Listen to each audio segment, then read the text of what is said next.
Hey students, here's the next chunk of the Hope Chest. I'm about towards the top of page 8. You can either follow along with me, you can just listen to this, or you can read it on your own. Any of the above will work. So the beginning of the Violet read the next letter, top third of page 8. Violet read the next letter, December 1st, 1918. Dear Violet, how are you? The influenza is really bad here. I treated 85 patients in the tenements behind Hester Street yesterday.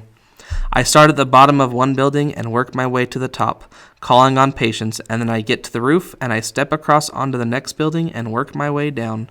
Don't worry, there's no space in between the buildings. I called on one family where the mother, father, and 6 children were all sick in one little room and huddled into one bed. None of them spoke any English. So I haven't gotten the flu, touch wood, because I'm careful to wear my mask all the time. Are you wearing yours? They also gave all of us public health nurses an inoculation at the Henry Street Settlement House, but we think that's a placebo, a fake shot, to make us think that we're protected.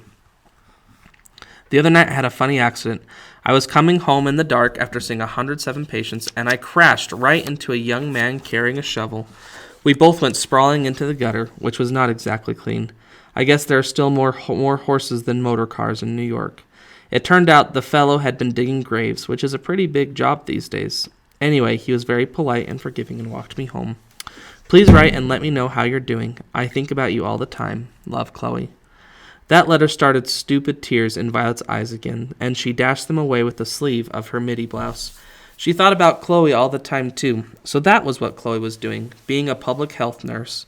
During the huge scene after Chloe bought the Hope Chest, Chloe had shouted something about wanting to do something meaningful with her life.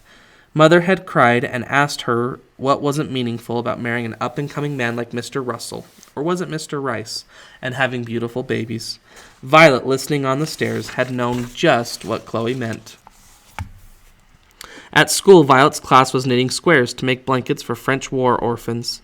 Miss Smedley read to the class Ivanhoe, which was what she was reading to them just then, for a half-hour each day while they knitted.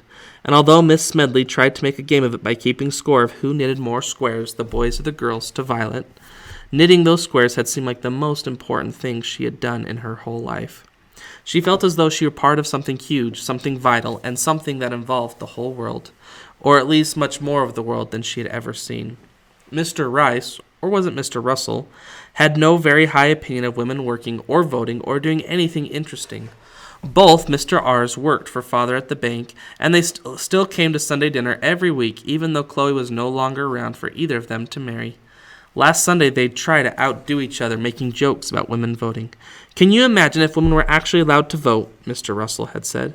Elections would have to go on for days, with all those women standing in the voting booths not being able to make up their minds. Not only that, but they'd be standing up on their little tippy toes trying to peer into the other booths to see who the other women were voting for, said Mr. Rice. Violet couldn't imagine why Mother and Father had thought Chloe would marry either one of them. She eagerly unfolded the next letter. December 20th, 1918. Dear Violet, Merry Christmas. I've been thinking about you a lot. I wish I could come see you for Christmas, but Father would just slam the door in my face again, so it would be a waste of gasoline at more than 20 cents a gallon. Did I tell you the Hope Chest gets 25 miles to the gallon, though? It's great. The influenza seems to be spreading a little less this week. Touch wood. I hope you are still well. A friend of mine was very bad with it, but he's better now, and I think he will live. It was scary, though. The federal government has started deporting foreign-born radicals to Russia. Can you imagine? A lot of them didn't even come from Russia. Some of them have lived in this country nearly all their lives. But I guess that's what happens when you have a war. People start hating immigrants. I think there are people who just need someone to hate. I just hope they don't deport all of them. Some of them are such dear people. I hope you can come to New York City one day. You never saw a place so alive with so many different ideas being talked about in so many different languages. New York City is a college education in itself. Still, I hope that you at least will find a way to go to college. I mean a whole 4 years of it. Love, Chloe. Violet put the letter down and looked out the muddy waters of the Susquehanna River slipping by.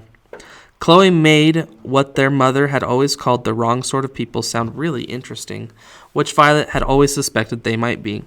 She made them sound downright uplifting. Wasn't it just like their parents to want to keep Violet away from anything interesting? Chloe was wrong about Violet finding a way to go to college, though. Violet didn't want to go to college. School was boring, and the sooner she was out of it, the better.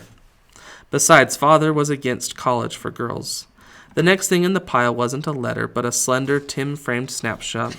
Stephen and Chloe, when they were teenagers, sat stiffly in their Sunday best and held Violet, who wore a white dress with enormous skirts that covered both their laps.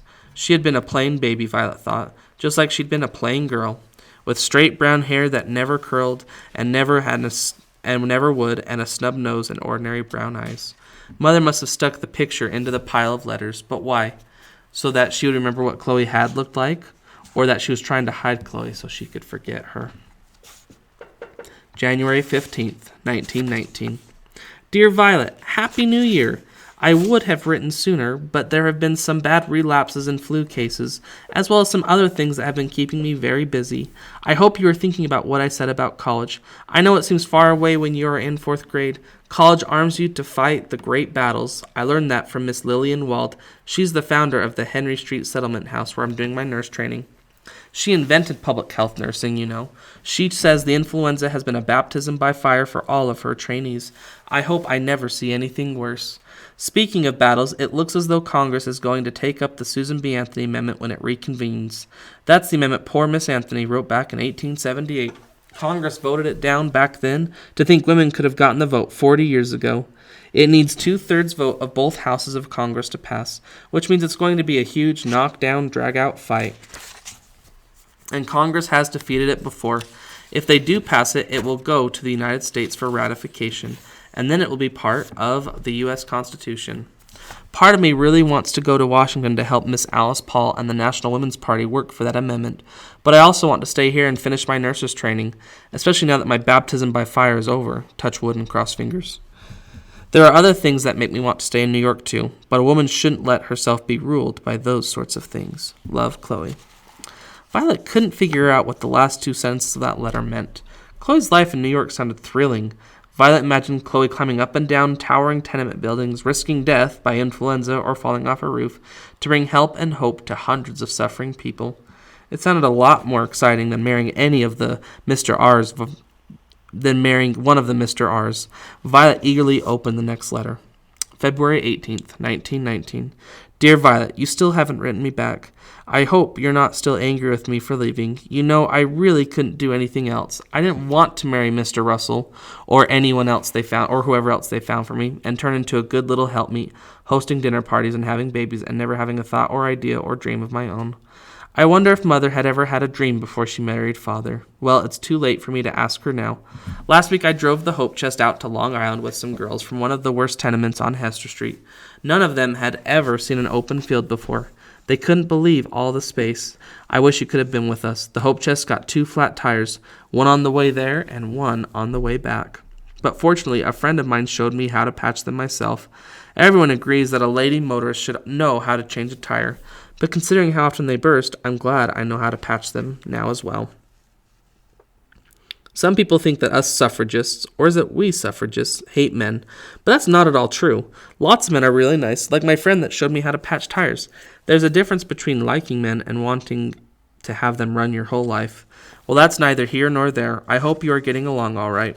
I remember that when I was in 8th grade and my friend Dottie Armitage died of consumption, I didn't want to be friends with anyone else for a long time. I thought that would somehow be disloyal to Dottie. It wasn't true, though, and I hope you know that it isn't true about Flossie either. When a friend dies, some of her always stays inside of us. Write back if you can. Love, Chloe. Violet felt peculiar. It was as if Chloe had read her mind. Back then, that is. She had felt just that way when her grief started to ease enough that she could sometimes laugh and have fun and want to be with people again. She'd felt as if she'd be betraying Flossie if she made other friends. Violet threw the letter angrily down the riverbank beside her. This would have been great to read the letter back then. The last letter was just a note. April 15th, 1919. Dear Violet, this clipping is a poem that was in the newspaper the other day. It's called Aftermath, and it's by a man named Siegfried Sassoon, who was in the British Army. I wish you'd read it to Stephen. You know, there's going to be a League of Nations. Everyone says we will never have a war again. I hope that's true. Violet looked in the envelope, but there was no clipping. Either it had fallen out or Mother had taken it when she'd read the letter. That was what made Violet snap. Mother had read all these letters, maybe Father too, but it was Mother who she felt ought to have known better. Mother had kept Chloe's interesting news and comforting thoughts from Violet when Violet needed them most. And there were more letters, besides these few that Violet had managed to rescue. Violet knew they wouldn't be in the desk anymore. They'd be hidden somewhere else, somewhere she couldn't find them, or even burned. All her life, Violet had accepted that her parents made decisions, and whether Violet liked it or not, that was just the way things were. But this was too much. The letters had been written just for her. By Chloe, the only person in the family who had ever told her anything except how to behave. And she hadn't stolen them. They'd been stolen from her. It was completely unfair, and Violet wasn't going to put up with it. Chapter 2. The Dying Mrs. Renwick.